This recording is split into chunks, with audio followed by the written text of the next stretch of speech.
Ok. Bom, nessa aula de hoje, aqui da disciplina de Fundamentos Macroeconomia, nós vamos dar continuidade ao assunto que nós já havíamos começado a estudar, que é a moeda. Ou comumente, como nós também chamamos, né, de maneira mais usual, o dinheiro, né? Porque às vezes a ideia de moeda a gente pensa só na moeda metálica, né?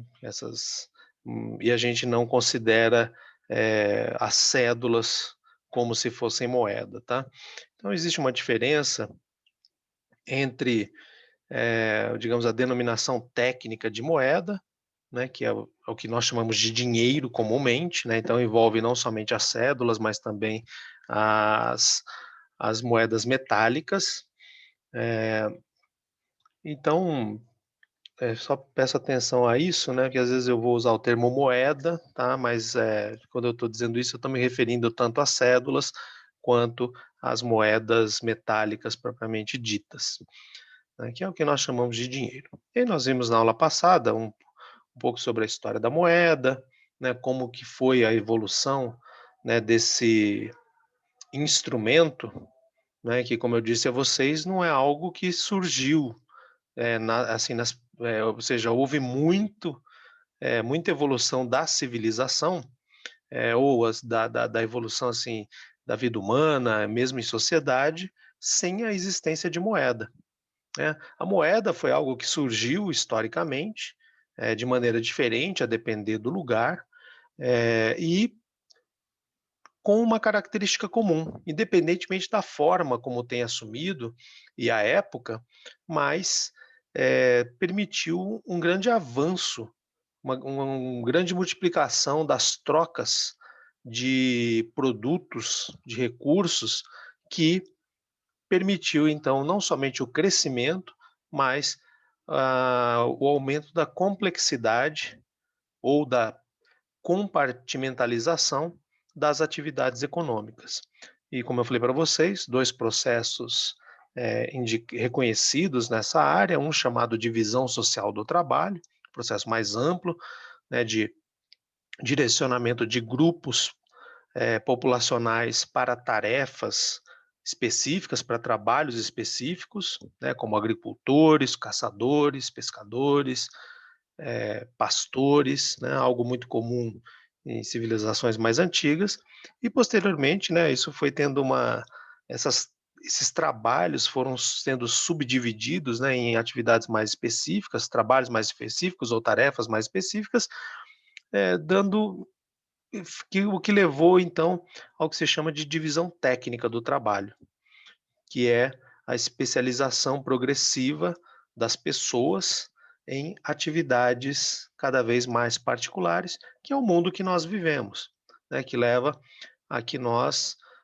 basicamente, né, não produzamos nada do que nós consumimos, né. A gente pode então, assim, considerando aquela mercadoria do começo ao fim, a gente basicamente não produz nada, né, então tudo é dividido e por estar dividido naturalmente aumenta, né, a necessidade de interação entre as pessoas e a interdependência também. Então a moeda, foi algo que permitiu isso. E aquilo que e aí eu mostrei para vocês também, né, que, eh, a moeda num certo momento da sua evolução histórica, né, ela teve digamos assim, a sua aceitabilidade muito sustentada em função do monopólio do Estado na sua emissão, né, ou seja, o Estado era é o garantidor, né, uma instituição que vai lá e diz: "Ó, essa moeda é válida", né, e aí a gente acredita, né, porque nós acreditamos no Estado. Mas houve época em que não era assim, né. E também mostrei para vocês com as criptomoedas que, agora a gente está numa fase da evolução da moeda em que existe um uso de moedas eletrônicas que também não são reguladas por autoridades monetárias, né. Por isso é preciso ter muito cuidado, ao se envolver em transações envolvendo moedas eletrônicas, porque depois não tem com quem reclamar, né. Não adianta ir, na CVM, não adianta ir no Banco Central, no Ministério da Economia, no FMI, porque nenhum desses órgãos tem alcance sobre as criptomoedas, tá? Não sei se vocês acompanham isso, mas, só recentemente, eu acho que foi esse ano, que foi incluído uma declaração de criptomoedas, né, criptoativos, na declaração de imposto de renda. Até então, né, nada. E claro, né, uma moeda como essa, não regulada, pode ser usada para muitas finalidades, inclusive aquelas não sujeitas à regulação e ilícitas, né. Então, precisa ter muito cuidado com isso, né. Imagino que talvez vocês tenham, ouvido algum tipo de notícia, né, mas ontem houve um problema muito sério com uma corretora de criptomoedas na Turquia, né, que fechou, simplesmente sumiu do ar e simplesmente desapareceu com bilhões de dólares, né. Muito, e aí vai fazer o quê, né? Bom, tem que achar a pessoa, né, ver se acha ali os computadores dela, tal, senão é isso, né, foi, né. E também falei para vocês sobre as moedas locais, né, são moedas que são criadas ali em certas localidades, com o intuito de fazer com que as pessoas utilizem essas moedas na própria localidade, de maneira a estimular a atividade econômica. E havia uma pergunta, né, se isso não poderia representar um perigo, né. Na verdade não, né, porque o alcance dessas moedas ela é muito pequeno, é só restrito a bairros basicamente, né, embora às vezes bairros bastante populosos, mas não representa um perigo à moeda oficial, né, ao real. E além disso, né, teve uma, talvez não fosse isso que alguém que queria saber, então, por exemplo, nesses bairros que usam essas moedas locais, eles oferecem às pessoas a possibilidade de receberem seus pagamentos, na moeda local ou em reais.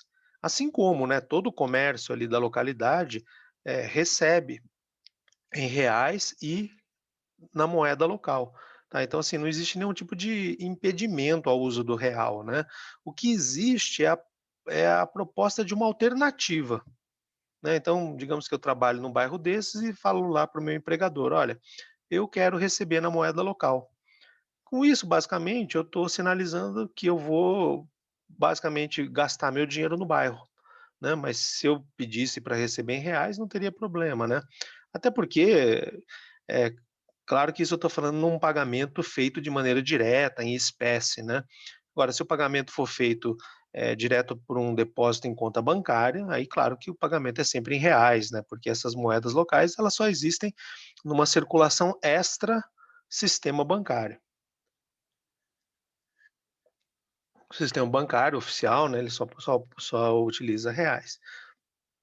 Então, assim, não tem um problema muito sério e acho que tem algo de bastante interessante, que tende a estimular a atividade econômica na localidade, né. Então as experiências existentes têm sido sempre muito boas, né, de melhoria ali da atividade econômica, das condições de vida e até de renda dos bairros que adotaram.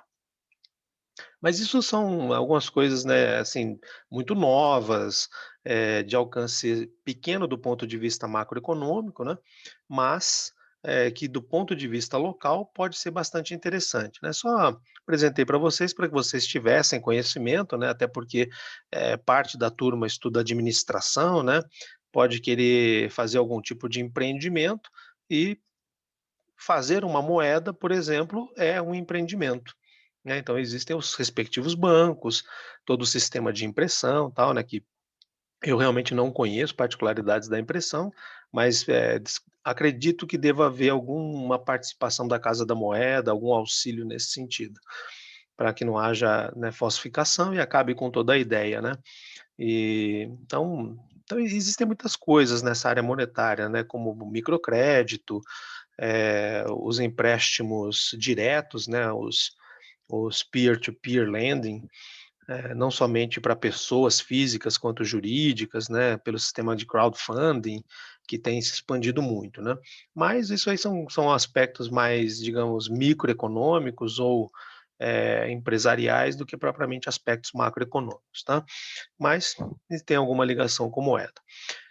Que é algo que é usado na economia que desempenha algumas funções importantes, como por exemplo, né, aquilo que foi a primeira grande função da moeda e que efetivamente justifica bastante a sua existência, que ela é algo que atue como um facilitador das trocas, né, que tenha uma aceitabilidade geral e que, portanto, elimine um problema daquele desejo mútuo entre as mercadorias trocadas, né? Simplesmente pelo fato de que, porque moeda todo mundo aceita, todo mundo quer.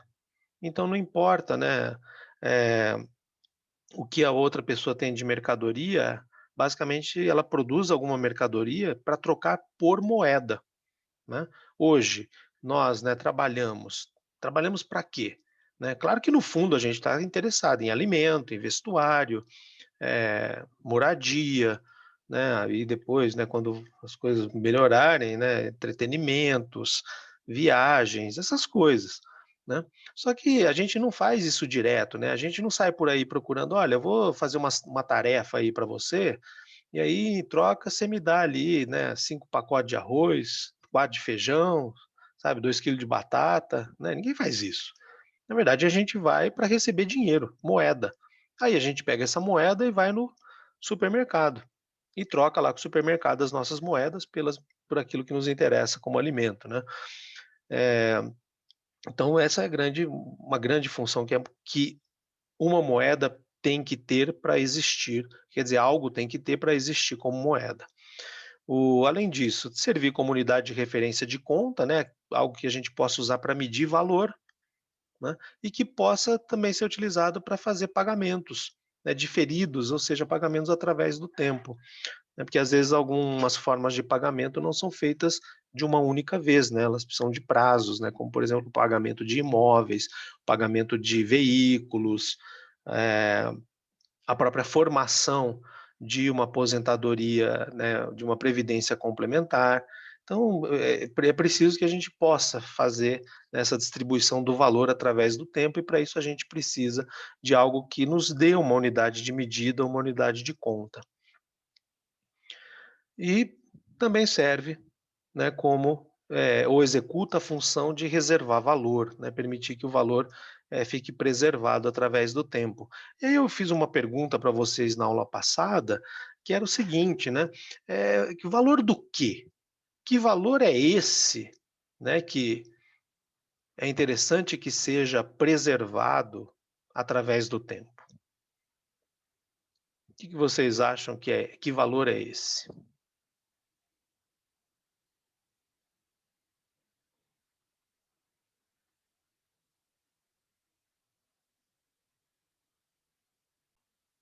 O benefício que o dinheiro traz, né, a Isla disse. É, de fato, né, é bom ter dinheiro, porque a gente pode trocar esse dinheiro por outras coisas, né, e certamente vai nos trazer benefício. Mas, né, ainda não acho que não é acho que isso ainda não responde o seguinte, né, que valor está sendo preservado ali, no dinheiro, na moeda, né. Aí o Felipe fala em lastro. Tá, lastro. Lastro como? O que que quer dizer lastro? Ouro? Prata? O quê? Mas aí também, né, se mesmo pensa, olha, se fosse ouro, também seria algo que estaria o ouro preserva valor, né, mas efetivamente a gente não come ouro, né, a gente pode até usar alguma peça de ouro, relógio de ouro, corrente de ouro, essas coisas, né, mas a gente não se alimenta de ouro, não dá para fazer tem várias coisas que não dá para fazer com ouro, né. Eh,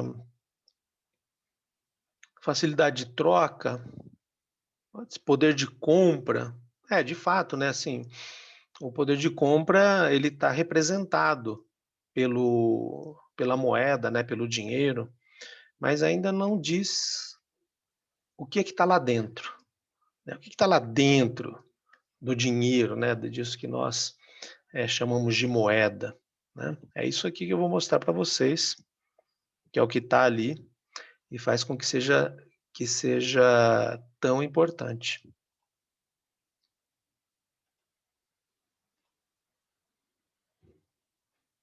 É isso que está materializado no dinheiro.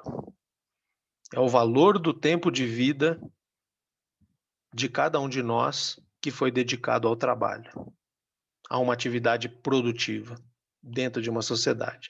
É valor de tempo de vida. É isso que tá no dinheiro, né. Por isso que o dinheiro vale, por isso que a gente precisa ter uma maneira de materializar esse valor. Porque, veja, a gente vai aos nossos trabalhos, né, aos nossos locais de trabalho, e a gente dedica tempo da nossa vida, né. Claro que não um tempo, simplesmente cronológico, mas é um tempo que de alguma forma interage com as nossas capacitações, né. Então não é simplesmente um tempo que passa, exatamente igual, enquanto eu estou, por exemplo, caminhando, quando eu estou indo para o trabalho, né. É um tempo específico, que vale alguma coisa, eu imagino, né. E se trata de um recurso absolutamente escasso, né, a gente não tem todo o tempo do mundo para fazer tudo aquilo que a gente quer, né, por isso que a gente precisa escolher bem, né, o uso do nosso tempo. E a gente parte desse tempo a gente dedica a uma atividade produtiva, né, e a gente vai, executa os nossos trabalhos dia a dia, e no final do dia, a gente não leva nada, né, o nosso pagamento, o nosso retorno só ocorre depois de algum tempo, no final do mês ou no começo do mês seguinte, né. Então, agora se todo esse tempo ele não for guardado, então, no fundo, a gente só perdeu esse tempo, né. Então, a gente não pode perdê-lo, né, ele é muito valioso. Então o que que a gente faz? A gente dedica tempo ao trabalho, né, executa nossas tarefas lá, gera os nossos resultados, e em algum momento isso é devolvido para a gente, de uma forma material, né, que está guardando todo esse tempo, tá. Às vezes, né, um tempo cronológico, por exemplo, 1 hora, vale mais, assim, é mais bem remunerado para uma pessoa do que para outra, tal, né, mas para a pessoa é o tempo de vida dela, né. Por isso é que nunca é bom a gente rasgar dinheiro, né, não só pela questão pura e simples, né, de que a gente deixaria de comprar alguma coisa, né, com o dinheiro que foi, destruído, mas efetivamente é porque a gente estaria destruindo o tempo da vida da gente. Né, e tempo é uma coisa que é escassa, eh, vai terminar, algum dia vai acontecer isso, inevitavelmente, exceto se inventarem um jeito de nos transferirem, né, por um HD, né, se não for assim, vai continuar como sempre foi, né. Então é isso, é tempo de vida que está ali, por isso que é importante nunca jogar dinheiro fora, né. Então é fundamental que uma moeda, eh, exerça esse tipo de exerça esse tipo de função, né, porque é disso que a gente está falando. O dinheiro serve, né, para facilitar as trocas, permite a gente fazer contas para poder valorar, as mercadorias, né, mas efetivamente o que ele contém, né, o nosso dinheiro, o que ele contém é tempo de vida dedicado ao trabalho. Por isso que é importante que, haja bastante cuidado com o uso do dinheiro. E aí, claro, né, tudo aquilo que vocês falaram, que diz respeito, né, a ter benefício, lastro, coisas desse tipo, tudo isso é consequência, né, uma vez que o nosso tempo dedicado ao trabalho tem algum valor, né, então ele naturalmente ele cria equivalência com tudo aquilo que o dinheiro pode oferecer, né. Mas repara, que tudo aquilo que vocês disseram são mais consequências, né, da própria, eh materialização do tempo de vida dedicado ao trabalho naquilo que nós chamamos de moeda, né. Então é por isso ter muito é preciso cuidar muito bem do dinheiro, né, porque no fundo o dinheiro ele está representando isso, o tempo de vida da gente, né.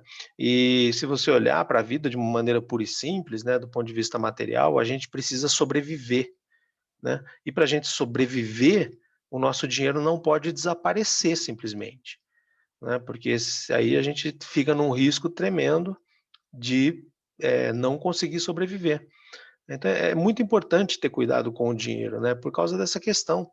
Eh, então, por isso que quando a gente fala, né, de aplicação financeira, A gente sempre recomenda para as pessoas: "Olha, coloque seu dinheiro naquilo que você conhece, naquilo que você tem capacidade de entender e tal, né, porque você está pondo o tempo da sua vida ali, né, porque você bota todo o dinheiro em algo que você não conhece, e isso simplesmente dá errado, é como se uma grande quantidade de horas, de dias, talvez meses que você viveu, simplesmente eles desaparecem.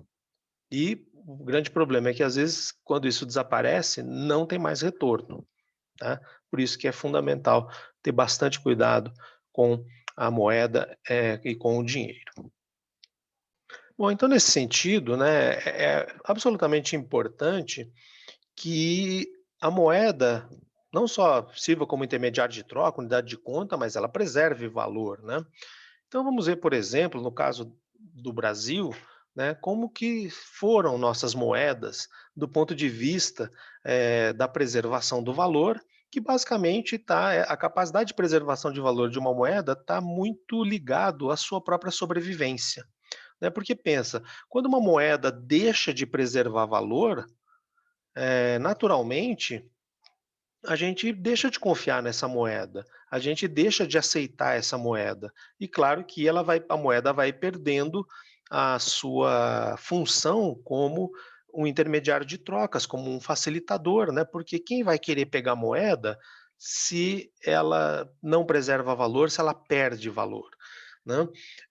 E também, quem vai querer utilizar isso como uma unidade de referência para fazer contas e valoração, né? Ninguém vai querer fazer. Então vamos dar uma olhada aqui um pouco nas moedas brasileiras, né? Eu achei esse site aqui, eu particularmente tenho bastante restrições, né, a coisas que são feitas às vezes no Wikipedia, mas tem páginas boas. Essa aqui tem boas informações, então vou mostrar para vocês. Então o Brasil teve algumas moedas, a primeira delas na verdade a moeda se chamava real, só que naquela época do Império, né, como você vê aqui, desde a colônia, desde o período colonial até outubro de 1833, né, durante o período de 303 anos, foi usada a moeda chamada de real, mas naquela época, o plural era chamado de réis, mas não de reais, né, mas a moeda chamava real. E foi usada aqui, né, no período colonial, durante 303 anos.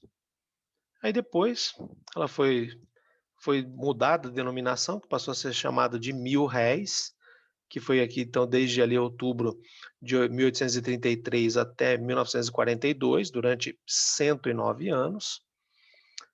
E, ainda no período imperial, e ali no começo do período republicano, até quando, assumiu o governo Getúlio Vargas, que promove uma troca de moeda, a moeda dos mil-réis para cruzeiro. Que esse cruzeiro, né, instituído, durou 22 anos, até 64, já ali no período do governo militar.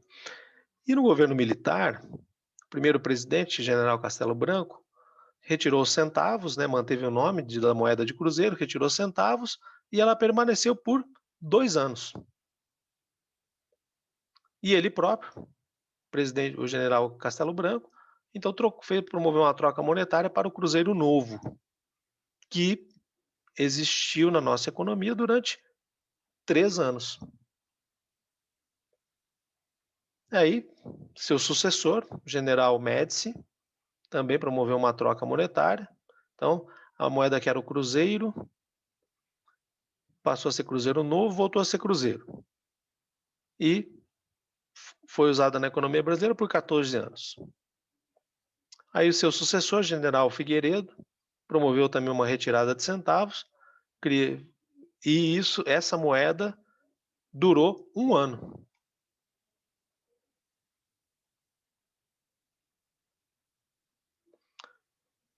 Essa moeda foi sucedida pelo cruzado, foi instituído durante a presidência do presidente Sarney,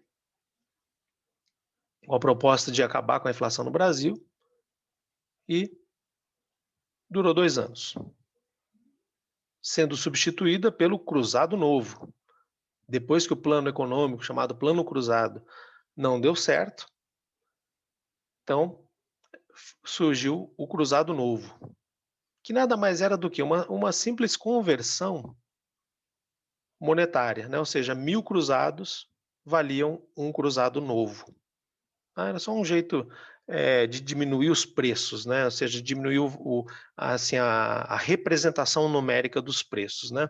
Porque simplesmente aquilo que custava 1000 cruzados, quando mudou a moeda, passou a custar um cruzado novo, né?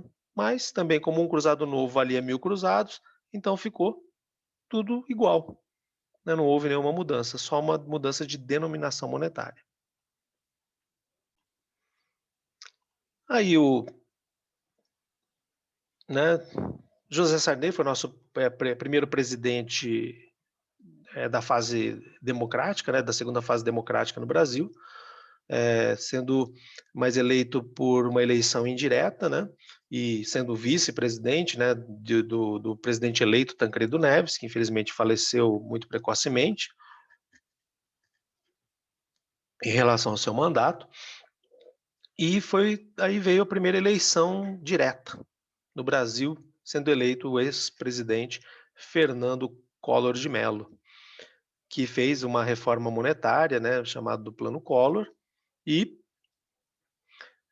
o Cruzado Novo foi substituído pelo Cruzeiro, que também teve uma vigência ali de 3 anos. Aí o presidente Collor sofreu um processo de impeachment, tendo sido deposto, e assumiu seu vice, o presidente Itamar Franco, que tinha como ministro da Economia Fernando Henrique Cardoso. E aí Fernando Henrique Cardoso traz uma proposta de uma reforma monetária, né, de um outro plano econômico, e essa fase envolvia a substituição do Cruzeiro pelo Cruzeiro Real, também da seguinte forma, né? 1000 cruzeiros valiam um Cruzeiro Real, que foi só uma maneira, né, de diminuir, digamos assim, a percepção de preços, né? Porque assim, você assim, é a mesma coisa, né? Você vai lá e fala, olha, isso aqui custa R$ 1.000. R$ 1.000 é um número grande, né? As pessoas ficam assim, impressionadas. Aí você troca, você fala, olha, R$ 1.000 custa, perdão, você fala isso aqui, ó, custa 1000 cruzeiros, né? Então uma mercadoria custava 1000 cruzeiros. Aí você vai lá e muda, fala, olha, 1000 cruzeiros valem um Cruzeiro Real, tá? E você troca todas as cédulas. E por algum motivo que não muda nada, né? Porque um Cruzeiro Real vale 1000 cruzeiros, né? Só que o fato de ver o preço ali como um Cruzeiro Real, a pessoa acha que o dinheiro vale, né? Que o dinheiro compra muita coisa. Por quê? Porque só com um Cruzeiro você consegue comprar ali, né, um litro de gasolina. Enquanto que antes, olha que barbaridade, o litro da gasolina custava, com um Cruzeiro Real, né? Você comprava o litro da gasolina, e que barbaridade. Você tinha que usar 1000 cruzeiros para comprar um litro de gasolina, né? Só que é um efeito puramente ilusório, né? Porque não mudou nada. Você só trocou todos os preços, né? Cortou 3 zeros de tudo, só que relativamente tudo ficou igual, né? Por exemplo, algo que custava 2.000 e uma outra mercadoria custava 1.000, né? A relação era de 2 para 1 entre os preços dela. Aí mudou a moeda, passou a ser Cruzeiro Real. Aqui custava 2.000 cruzeiros, custa 2 cruzeiros reais. Aqui custava 1.000 cruzeiros, custa 1 Cruzeiro Real. E a relação entre os dois valores continuou sendo 2 para 1 também, né? Não mudou nada. Mas as pessoas acham que elas têm os efeitos psicológicos que as pessoas acham que existem, né? É que nem essa precificação, é, exato, dá uma enxugada na moeda. É que nem o efeito dos 99 centavos, né? Moeda de 1 centavo nem é mais cunhada, né? Ninguém te dá troco de 1 centavo, isso não existe. Mas por algum motivo as pessoas acham, né, que 9,99 não é 10, né? Embora de fato, concretamente seja, né? Essas coisas que, sabe, é cortina de fumaça, mas funciona, né, do ponto de vista psicológico. E, né, essa moeda aqui, basicamente, ela foi uma moeda de transição, não chegou a durar nenhum ano, tá? Eh, ela só serviu para fazer a transição ali para o real, né? Então, aí também é uma jogada psicológica, né? Ou seja, tinha uma moeda que chamava cruzeiro, aí a gente fala assim que essa moeda agora é um cruzeiro real, ele realmente vale, e aí o plano econômico vai lá e mata a denominação cruzeiro, que era uma denominação do passado, né, com inflação. Olha aqui, ó, 764% de inflação média do período, né? E aí você só mantém aquilo que é o real, né? Ou seja, que existe na realidade e que remete à nossa primeira moeda, de onde tudo começou, que era o real, né? Então, muito simbólico o plano real, né? Ou seja, vamos começar tudo de novo. Agora sim, a moeda vai ter um valor real, né? Tudo será real, né? Então, essa parte monetária, né, envolve essas questões de aceitação, crença, né, e tal, ela tem muito disso, né, de simbologias, né, por isso que as cédulas, né, tem lá suas figuras, né, porque mexe com o imaginário das pessoas, né, porque o aspecto fundamental da moeda é a crença, né, é acreditar que aquilo realmente vai ser aceito pelos outros, né, e é claro, quando todo mundo acredita, de fato todo mundo aceita e funciona, né. Então essa área monetária ela tem toda essa simbologia, né, umas questões interessantes do ponto de vista psicológico, né. E aí voltando então à pergunta que foi feita, né, por que que uma moeda deixa de ser aceita, né? Basicamente, aqui o site não traz todas as inflações médias dos períodos, mas basicamente, olha, por causa de inflação muito alta, né? Então, se a inflação é muito alta, o poder de compra da moeda vai sendo corroído. E também, se a inflação é muito alta, quer dizer que os preços aumentam muito rapidamente por um determinado período de tempo, né? Então, aqui, ó, nessa fase, aqui na própria presidência do ex-presidente Fernando Collor, eh, do ex-presidente Sarney, tivemos meses em que a inflação foi de 80, perto de 90% ao mês, tá? Eh, por exemplo, se tivesse sido 100% ao mês, seria o seguinte, né, a pessoa recebe o pagamento lá no primeiro dia do mês, se ela ficar com esse dinheiro parado na conta, quando terminasse o mês, né, considerando que a inflação tivesse sido de 100%, então ela teria zero. Ela teria lá uns números, né, de moeda na conta ou guardada em casa, mas do ponto de vista de poder de compra, quanto que valeria aquilo? Não valeria mais nada, né, porque você perderia completamente o valor. E aí as pessoas vão parando de querer a moeda, né. Então basicamente é por causa disso, da perda de poder de compra, ó. Então aqui a moeda, né, cai, inflação relativamente alta, né. Aqui, ó, isso aqui é a inflação média, tá. Inflação média, anual do período. Então a inflação é o pior, é um grande inimigo da moeda. Isso faz com que as pessoas não queiram mais, receber o pagamento em moeda, tá. Então quando tem a mudança de moeda, então é assim, é simplesmente você tem um período de transição, né, que naturalmente, ah, as pessoas ainda vão estar com cédulas, né, e tenta imaginar, né, isso uma coisa é hoje, né, com esse grau eh, de uso de meio eletrônico, tal, né, mas aqui nós estamos falando de décadas atrás, tá, 50 anos, 30, 40 anos ou até mais, né. Então, assim, toda essa parte eletrônica aqui no Brasil não existia, tá, era muito pequena. E aonde existia, né. Então, você precisa ter um tempo de transição, né. Então, basicamente, no passado, o que que as pessoas faziam? As pessoas levavam dinheiro no banco e iam trocando, né. Então os bancos, distribuíam as novas cédulas, né. Então, por exemplo, se alguém fosse lá no banco descontar um cheque, então em vez de dar o dinheiro na cédula antiga, já dava no dinheiro novo, né. Eh Então, os próximos pagamentos vão sendo feitos no dinheiro novo. E aquele dinheiro que está com a população, né, com as empresas, né, em mãos, aí vai ao banco e vai trocando. Né? Então, tem um período em que o dinheiro é trocado, tá? Isso é divulgado, tal, né? Mas precisa de fato ser trocado, porque depois de algum tempo aquele dinheiro deixa de existir do ponto de vista legal, e aí ele se torna somente uma antiguidade.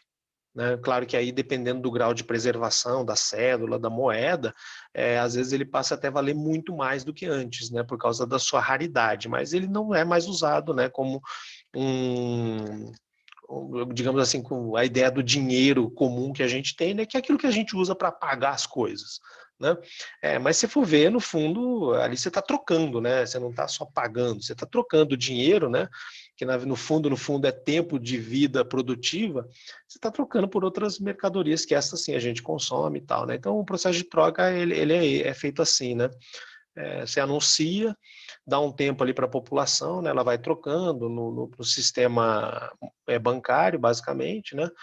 E, e aí vai acontecendo. É claro que aí um dia esse prazo termina, e aí você vai ver aquelas histórias, né? Às vezes muito tristes, né? Da pessoa que guardou o dinheiro lá no colchão, né? Debaixo da cama e tal, e perdeu tudo. Né? E o duro é que isso geralmente acontece com pessoas com menos informação, né? Pessoas mais simples, é meio triste isso, mas né, não tem muito o que fazer. É...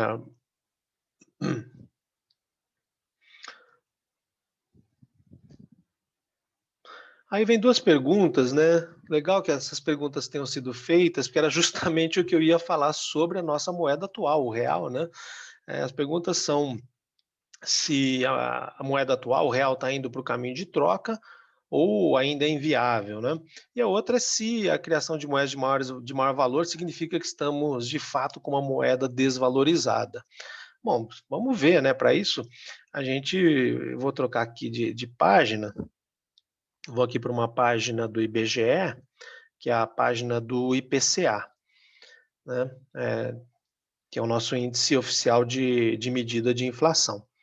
Então, aqui, ó, né, saíram alguns resultados recentes, né? 0,93% de inflação em março de 2021, acumulando 6,10% em 12 meses. E aí aqui nessa página do IBGE, se você colocar num buscador ali, né, IPCA, IBGE, basicamente se não for a primeira, uma das primeiras páginas que aparece é essa aqui, que é onde está o IPCA lá no IBGE. E aí aqui nesse site tem uma calculadora, né, que ela permite que a gente faça uma atualização monetária usando o índice oficial de inflação. Então vamos pegar aqui, vamos fazer isso, né? Então eu já tinha até meio deixado registrado aqui, né, que julho de 94 é, é a vigência do Plano Real, né? É quando começa. Só que aí eu vou fazer assim.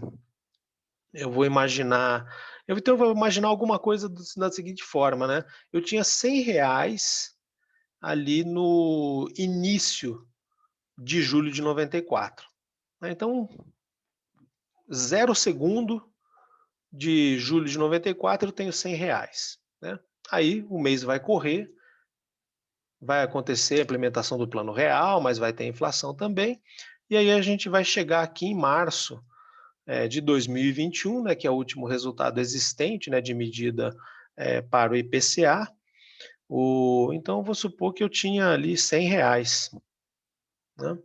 Então, se eu tinha R$ 100 lá em julho de 94, quanto que eu precisaria ter agora, em março de 2021, para ter exatamente o mesmo poder de compra que R$ 100 tinham em julho, ali no início de julho de 94. Né?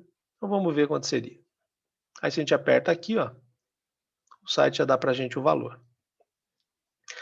A gente teria que ter, quer dizer, hoje, R$ 661,94 tem o mesmo poder de compra, claro que medido de acordo com o IPCA, de R$ 100 em julho de 94. Né? Então é isso que aconteceu. Ou seja, tivemos aí uma inflação de 561,94% durante todo esse período, desde a implementação do Plano Real. Aí, sim, vamos trocar de moeda, não vamos? Nossa moeda está perdendo valor, não está, né? Vamos, precisamos ver, né? Então, assim, a questão é, qual que é o poder de compra, né, de R$ 100 hoje? Então, não sei se você se lembra, nós fizemos um cálculo desse tipo, né, quando estudamos lá os índices de preço, e aí então nós temos ali, né, uma taxa de inflação de 561,94%. Então, se a gente dividisse R$ 100, né, só que agora eu estou pegando R$ 100 em março de 2021. E eu vou levar esses R$ 100 para julho de 94. Né? Então eu vou levar algo que está aqui no presente e vou levar para o passado. Né? E aí lembra sempre o seguinte, que inflação, taxa de inflação, o fenômeno da inflação, ele funciona exatamente, né, do passado para o presente, do presente para o futuro, né, ele funciona como um regime de capitalização, logo fazer a operação inversa, levar um valor do presente para o passado, que seria desinflacionar, né? Equivale à operação inversa da capitalização, que é o que? É o desconto. Né? E quando a gente capitaliza alguma coisa no sistema de juro composto, a gente capitaliza como? 1 mais a taxa, né, de crescimento ali, no caso geralmente é dinheiro, né, então é taxa de juros do período, né, e aí eleva lá para o número de períodos adequado. Tal. Quando a gente faz o desconto, a gente faz o quê? A gente pega o valor que vai ser descontado e divide por 1 mais a taxa de juros, né, e tudo elevado ali para os períodos adequados. Mesma coisa aqui. Né? Só que aqui o que nós temos? Nós temos a taxa de inflação do período inteiro, que é a mesma ideia de taxa de juros efetiva. Né? Então você pode ter lá uma capitalização simples, composta, é, taxa uniforme, variável, quantos subperíodos você quiser. Mas se você pegar o montante final, dividir pelo capital inicial, que foi aplicado, aí você vai ter a taxa de juros do período da aplicação como um todo, que é chamada taxa efetiva. Né? Então aqui no caso, né, o que a gente faz? A gente divide R$ 100 de hoje por 1 mais 561,94, né? Então, ou seja, a gente vai dividir 100 por 6,6194. R$ 15. Tá? Quer dizer que R$ 100 de hoje tem o mesmo poder de compra de R$ 15 lá de julho de 94. Assim, vamos só voltar aqui na página da moeda. Ó, você está olhando ali, né, as nossas moedas, poucos anos. Real já dura 26 anos, tá? O seu poder de compra está bem corroído? Tá. Basta ver pelo IPCA, né? Então, agora, se vai trocar moeda ou não, aí já não sei dizer, né? Por enquanto, não tem muito problema, tá? A gente está tocando a vida, né, numa boa. E depois, como a gente vai ver a parte de política monetária, nossa política monetária é direcionada pelo regime de metas para a inflação, né, que tenta estabelecer um objetivo de inflação para o ano, que no fundo é o quê? É um objetivo de desvalorização da moeda. Bom, então, no meu entendimento é o seguinte, enquanto o regime de metas para a inflação tiver tendo o cumprimento das suas metas, estará sendo cumprido também o plano de desvalorização da nossa moeda. Né? Quando a gente pensa somente em nós que estamos dentro do país, bom, tudo bem, a coisa vai, né? Tem ido há 26 anos, né? E continua indo. Vinha antes da pandemia, continua com a pandemia e vai continuar depois da pandemia, tenho certeza. A grande mudança se dá em relação ao exterior, né? E aí por isso que você vê que a taxa de câmbio brasileira, né? Se você pegar ali a cotação do dólar, não me lembro quanto que está hoje, mas é 5 e tanto. Olha só como parece com a inflação que teve aqui no período. Né? Eu até vou pegar.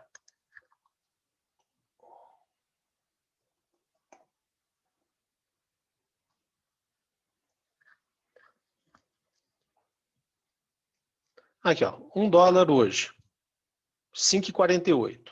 né? 5,48 em linguagem percentual, 548%. Inflação acumulada desde o real, 562%. Real. Real, quando foi instituído, R$ 1 era exatamente igual a $1.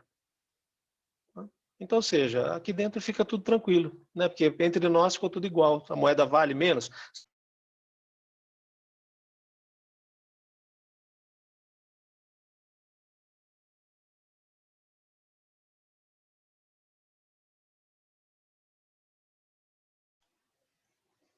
Eu não sei o que aconteceu. Caiu a conexão. Deixa eu só voltar ali.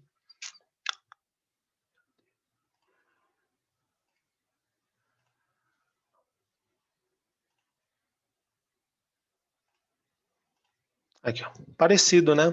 A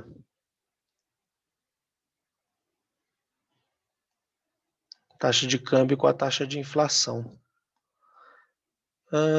Deixa eu ver. Tá. E aí tinha umas pessoas que estavam mandando alguns comentários ali. Deixa eu ver se tem alguma pergunta. Então, assim, respondendo as pessoas perguntarem se a gente vai trocar de moeda, né? Acho que não, porque o problema todo é com o exterior, né? Assim, a nossa desvalorização de fato, ela acontece com a taxa de câmbio, né? Então, o real surge ali no R$ 1 para $1, agora, né, R$ 5,50 aproximadamente para $1, né? Olha que interessante, e é justamente o quê? Um valor, claro que esse cálculo nunca será exato, né? Mas, assim, a semelhança com a taxa de inflação medida pelo IPCA, a taxa de inflação medida pelo IPCA, né, com a taxa de câmbio, né? Só que pensado do ponto de vista percentual, não é mera coincidência, tá? Isso aqui é uma questão da, ou seja, por que que nossa moeda perde valor em relação ao dólar americano? Bom, porque enquanto nos Estados Unidos a produtividade aumenta numa certa taxa, a nossa aumenta numa taxa mais baixa. Então é como se nós colocássemos dois corredores, um mais veloz e o outro mais lento, para correr uma prova longa. Então, conforme o tempo vai passando, a distância do corredor mais veloz vai aumentando em relação ao corredor mais lento, né? E aí é isso aqui, ó, né? Que acaba sendo justamente materializado pela nossa taxa de inflação da moeda. Então, quer dizer, a taxa de inflação dos preços, né, e desvalorização da moeda ou do poder de compra. Então, assim, entre nós não tem problema, né? Porque está todo mundo aqui dentro. Então está acontecendo para todo mundo, ninguém muito sente isso, né? É aquilo que eu falei para vocês, essa questão, né, é de referências, né, psicológicas e tal, né? Então, assim, você ter sua riqueza somente em ativos em moeda nacional, há alguma perda de riqueza de fato? Por quê? Porque se você pensar que hoje você troca R$ 1, quer dizer, R$ 5 e quase 5,50 para cada dólar, né? Se isso continuar, esse processo continuar, daqui a algum tempo, alguns anos, né? Não sei dizer exatamente quanto tempo, se é algo que depende um pouco também de conjuntura e tal, a gente vai estar trocando, né? Os nossos reais, mais reais por mais dólares, quer dizer, mais reais pelo mesmo dólar, né? Então surgem essas ideias, né, de colocar riqueza em moeda estrangeira, tal, né? Então, sim, claro que também, né? Não é tudo mil maravilhas, né? Você tem que ter cuidado nesse processo, porque tem tributação diferente, né? Depois, assim, se você precisa repatriar esse valor, é trabalhoso, né? Então tem muita coisa. Assim, falar é meio fácil, né? Fazer, de fato, já é um processo bem mais complicado.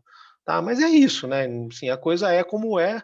Aí, como eu falei para vocês, né? Realmente, assim, o cálculo deprime, mas você vai fazer o quê? A gente não tem poder de efeito sobre um fenômeno dessa magnitude, né? Um fenômeno macro. Aí você faz o seguinte, né? Você faz estratégias para tentar sofrer menos, né? Porque assim, o meu movimento, o de vocês, mesmo que a gente se juntasse, tá, não para um fenômeno desse, não tem efeito algum sobre o andamento de um fenômeno como esse, né? É uma questão muito mais ampla, né? De organização econômica como um todo e tal, né?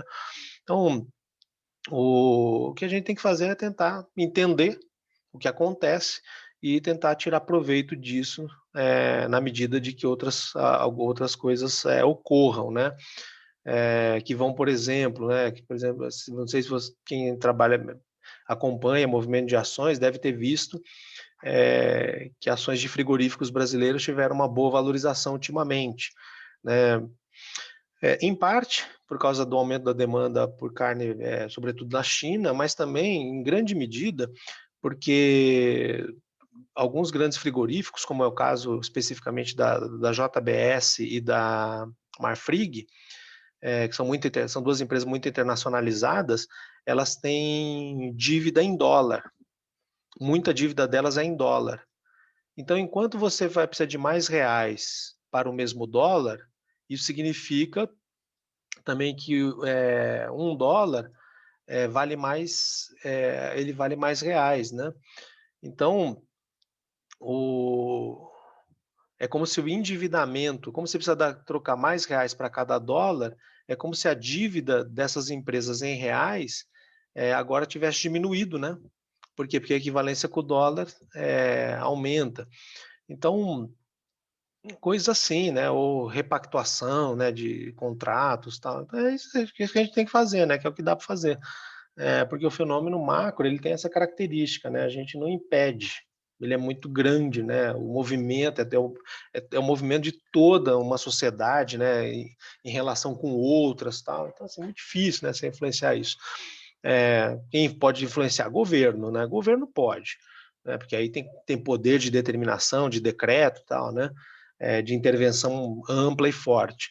Agora, assim, o resto não, né? Pouquíssimas grandes empresas teriam capacidade de ter uma influência, né, num fenômeno como esse, mas é governo e pouquíssimas empresas no mundo.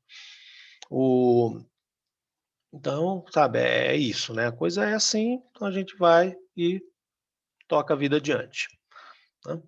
O, bom, então precisa pensar nisso, né? Porque se a moeda está preservando o valor, né? Porque, como eu disse, tem uma coisa importante no dinheiro. Tem, né, desde que a gente entenda que o tempo da vida da gente vale alguma coisa, eu acho que a moeda tem algo importante dentro dela. O que sempre reforça aquela recomendação de cuidar muito bem do dinheiro.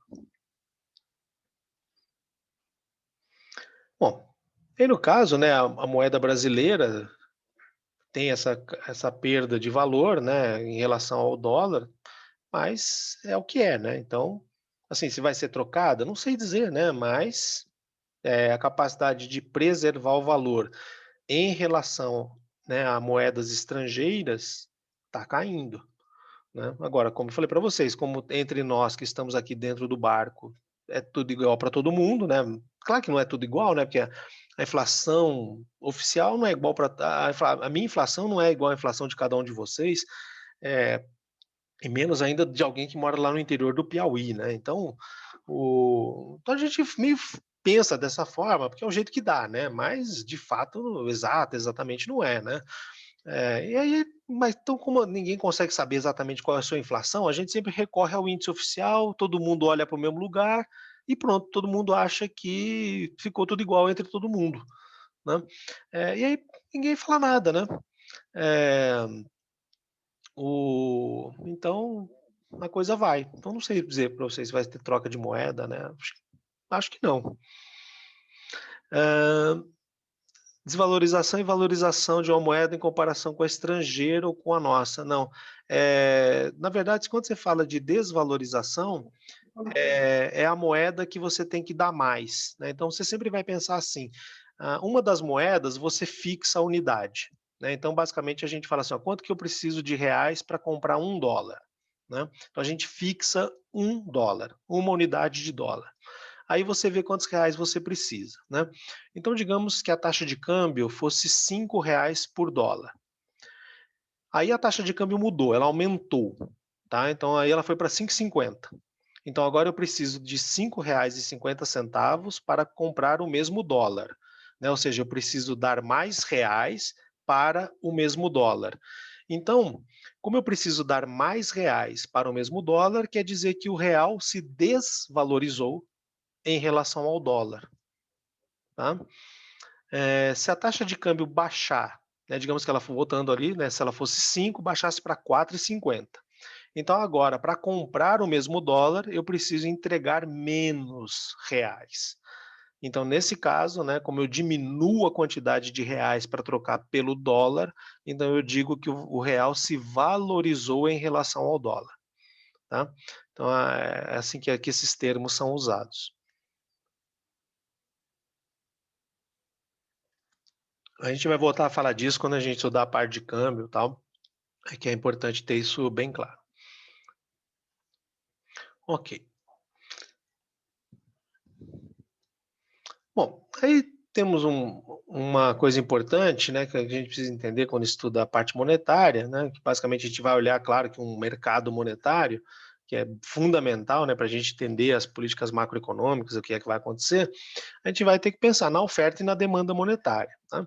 E o que nós chamamos de oferta monetária, na verdade, é um volume ali de dinheiro, né, de meios de pagamento, de liquidez, que geralmente são representados, né, por MP, meios de pagamento, ou M1, que é uma forma de organizar a moeda, que vai estar disponível para o setor produtivo privado, né, para ele realizar suas transações. Setor produtivo privado, né, envolvendo não somente as empresas, como as pessoas ligadas a elas. Né? E a oferta monetária, ela tem algumas características, né, que agora vou explicar numa planilha para vocês, mas basicamente, aí depois a gente volta aqui, né, a planilha vai ficar mais fácil.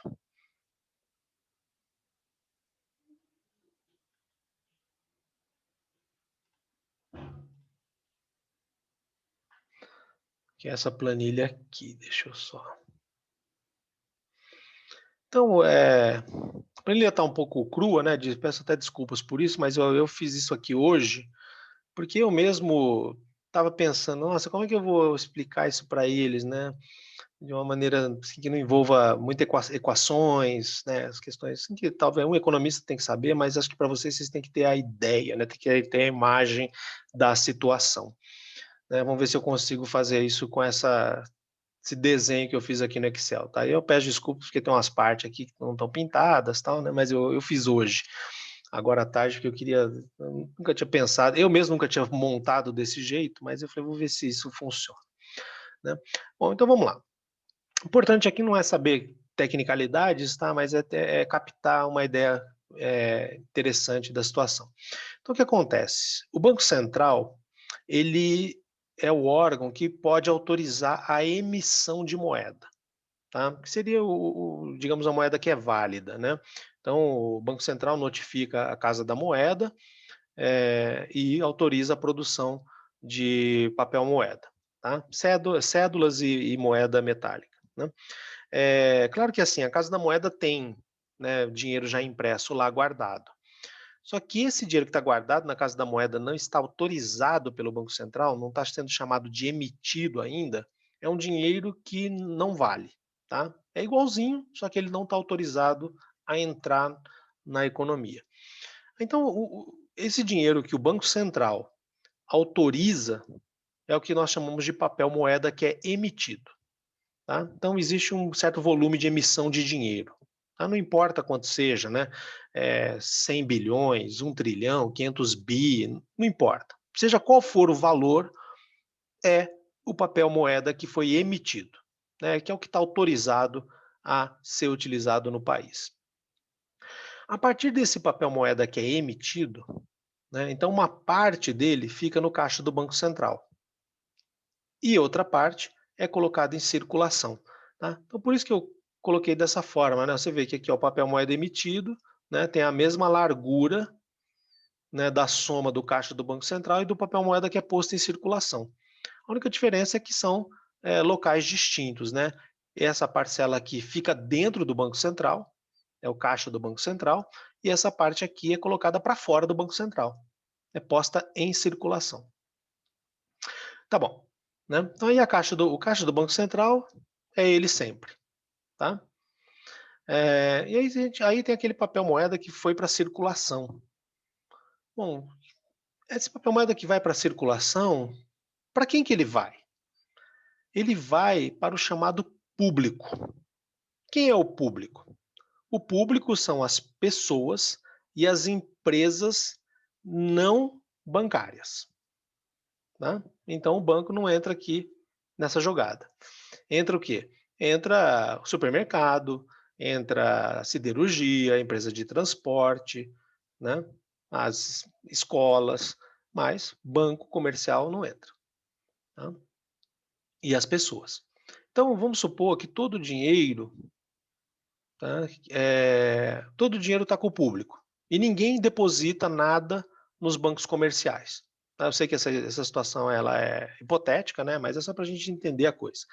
Então ninguém deposita nada, todo mundo recebe dinheiro e fica com o dinheiro guardado na carteira, em casa, mas não está no banco comercial, né? Então todo o papel moeda em poder do público, esse PPMP, ele vai ser chamado de M0, né? Ou seja, é todo papel que está com o público e não tem papel, e não tá ali no banco comercial. Então, e aqui que é o que nós chamamos de base monetária, tá? Que é o papel moeda ali que foi posto em circulação, tá? Agora vamos pensar o seguinte: essa economia aí está muito chata, né? Ninguém deposita em banco comercial, onde já se viu isso? Vamos fazer assim, tá bom, as pessoas depositam nos bancos comerciais, só que os bancos comerciais, eles não emprestam o dinheiro que foi depositado neles.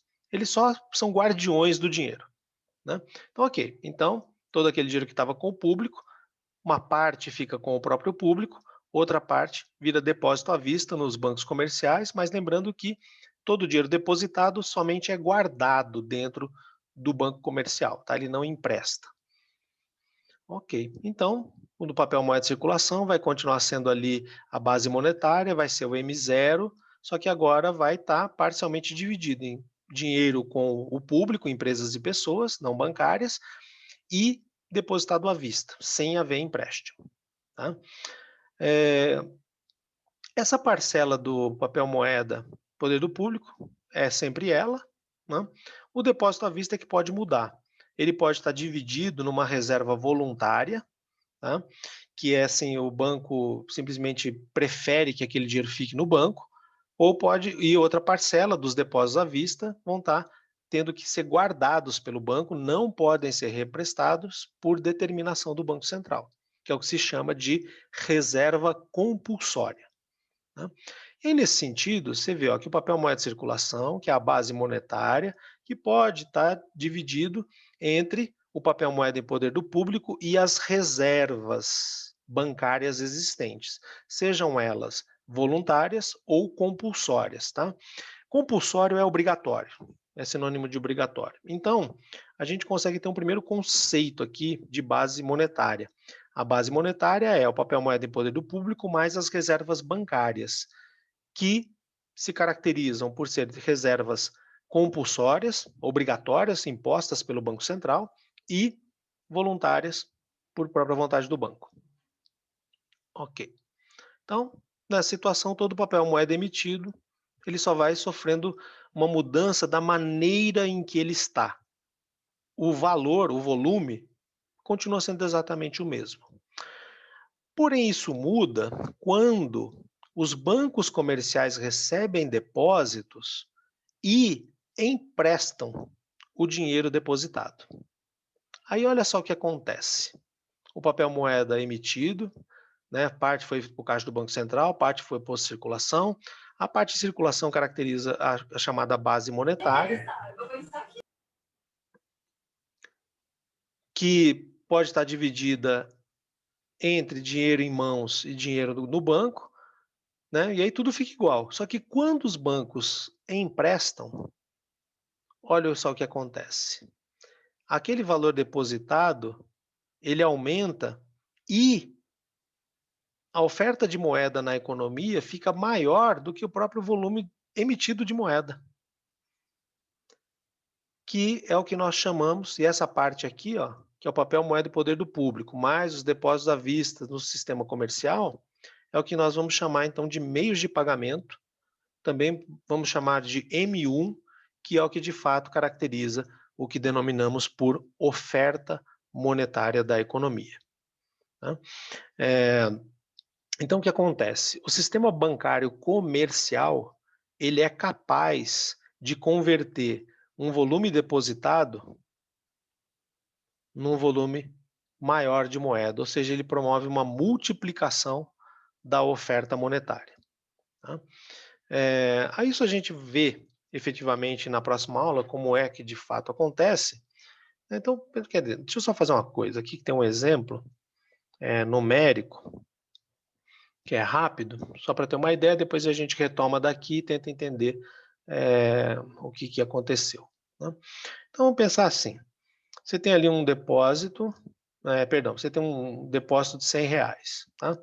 O banco, ele pode fazer duas coisas com o depósito, ele pode guardar em reserva ou ele pode emprestar para outra pessoa, tá? Então, vamos supor o seguinte, o banco não empresta nada, reservou o dinheiro.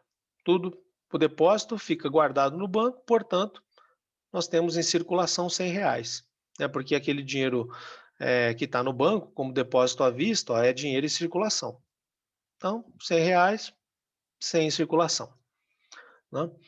Aí vamos pensar assim, bom, mas o banco agora ele faz o quê? Ele, em vez de guardar 100%, ele só vai guardar 20% do depósito inicial, vai reservar 20% e vai emprestar 80%.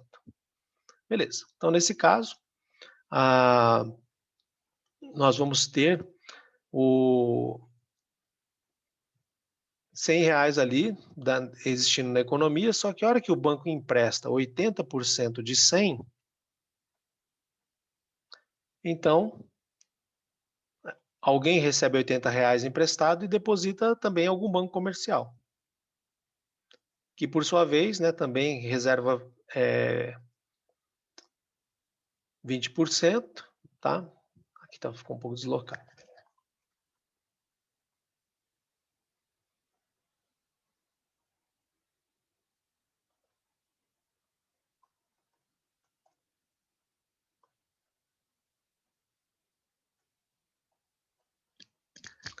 Ok.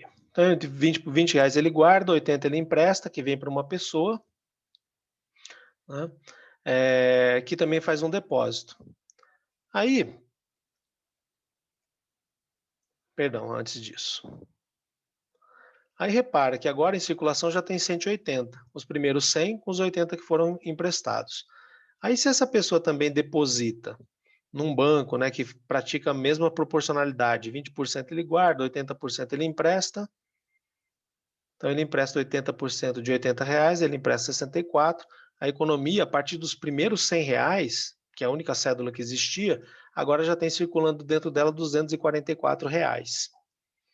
E aí essa pessoa também deposita num outro banco comercial, que pratica, né, as mesmas proporções ali de empréstimo e de reserva, e aí você repara o quê? Conforme isso vai acontecendo, esse dinheiro vai sendo reemprestado, olha ali a célula em amarelo, né?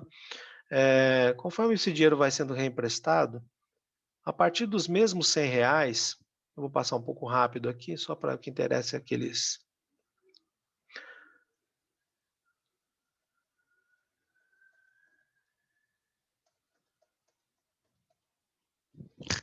Você vai reparando que vai convergindo para 500, né?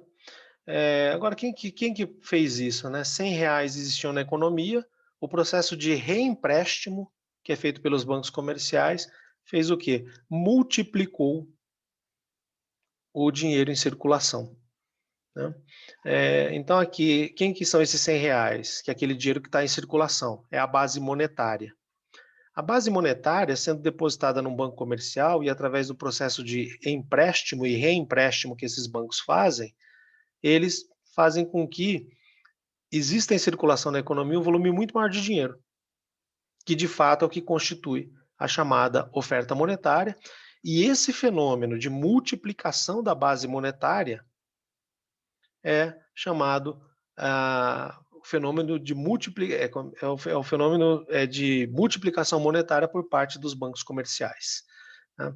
Que de fato, acabam influenciando a oferta monetária. Então, nós temos uma oferta monetária vinda do Banco Central, que é a base monetária, só que, como essa moeda vai parar no sistema comercial e tem um sistema de empréstimos e reempréstimos, no final das contas, a oferta monetária da economia ela acaba sendo maior do que o próprio dinheiro posto em circulação ali pelo Banco Central, né? Eh, que é o que vai de fato caracterizar o que nós chamamos de oferta monetária, que é o volume que a gente, de fato se preocupa quando analisa o mercado monetário.